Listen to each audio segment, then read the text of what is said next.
আপনাদের কখনো এরকম হয়েছে যে কাউকে দেখে কাউকে ভালো লাগার মানুষকে দেখে হার্টবিট বেড়ে গেছে? এরকম কখনো হয়েছে? স্বাভাবিক জিনিস, সেটা হতেই পারে।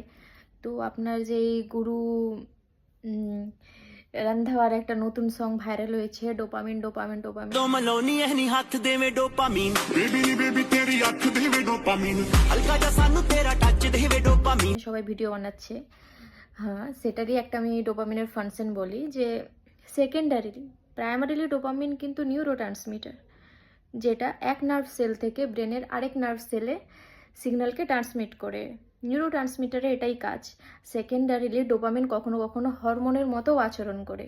ডোপামিন সিক্রেট হয় ব্রেনের হাইপোথ্যালামাস থেকে মেইনলি, শুধু যে হাইপোথ্যালামাস থেকে সিক্রেট হয় সেটা নয়, আর গিয়ে ডিরেক্টলি ব্লাডে গিয়ে মিশে।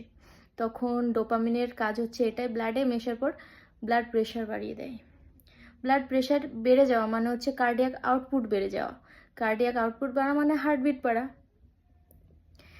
এই কারণেই তো ডোপামিনের ড্রাগ না সবাই ভিডিও বানাচ্ছে হসপিটাল থেকে। তো হসপিটালে কি ডোপামিন ইউজ করা হচ্ছে লাভ হরমোন হিসেবে, ইয়া হ্যাপি হরমোন হিসেবে? না, একদমই নয়। সেখানে ইউজ করা হচ্ছে যেসব মানুষের হাইপোটেনশন, ব্লাড প্রেশার একদম ডাউন হয়ে যাচ্ছে, তাদের ব্লাড প্রেশারটাকে উঠানোর জন্য। এখানে অনেক মানুষের কনফিউশন হতে পারে যে ডোপামিন আবার কেন হসপিটালে ব্যবহার করা হচ্ছে।